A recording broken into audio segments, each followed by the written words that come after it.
ছাত্রী। আমি আশা করি তার সামনের দিনগুলো আরো এই কাজে অনেক সমৃদ্ধ তার পদচারণা হবে ভবিষ্যতে, এবং সে অনেক দূর যাবে লেখালেখির জগতে।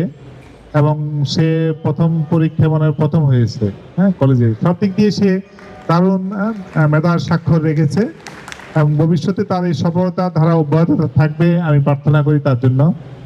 সত্যি এই বয়সে তার এতগুলো বই বেরিয়ে হয়েছে, এটা সত্যি বিস্ময়কর। আমার কাছে খুবই ভালো লেগেছে যখন শুনলাম ওর এই সাফল্যের কথা। আমি সবসময় ক্লাসে একটা কথা বলি যে তোমরা কয়জন, জিজ্ঞেস করি তোমরা কয়জন কয়টা বই পড়েছো। হয়তোবা এখানে যদি জিজ্ঞেস করি 16টা বই অনেকে পড়েনি, এরকমও পাওয়া যাবে। কিন্তু ওর ইতোমধ্যে 16টা বই লেখা হয়ে গেছে এবং পাবলিশ হয়েছে। সত্যি এটা আমাদের কলেজের জন্য গৌরবের বিষয়। ওদের স্বপ্ন পূরণে পাশে থাকতে পেরে আমরা গর্বিত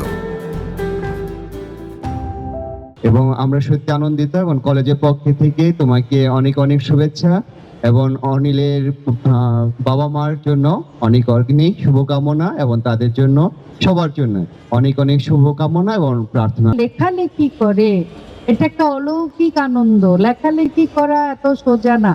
তোমরা জানো, ছাত্র হিসেবে লিখতে অনেক কষ্ট, আর নিজস্ব সৃষ্টি ভেতর থেকে এটা বাইরে প্রকাশ করা অনেক কঠিন কাজ। আমাদের এই ছোট্ট ছেলেটা ফার্স্ট ইয়ারে পড়ে অলিন, কিন্তু সে এতগুলো বই লিখেছে।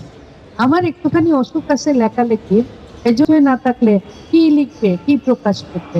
এমন অনেক বই প্রকাশিত হোক, সে লেখালেখির জীবনে সুপ্রতিষ্ঠিত হোক। ধন্যবাদ ম্যাডাম।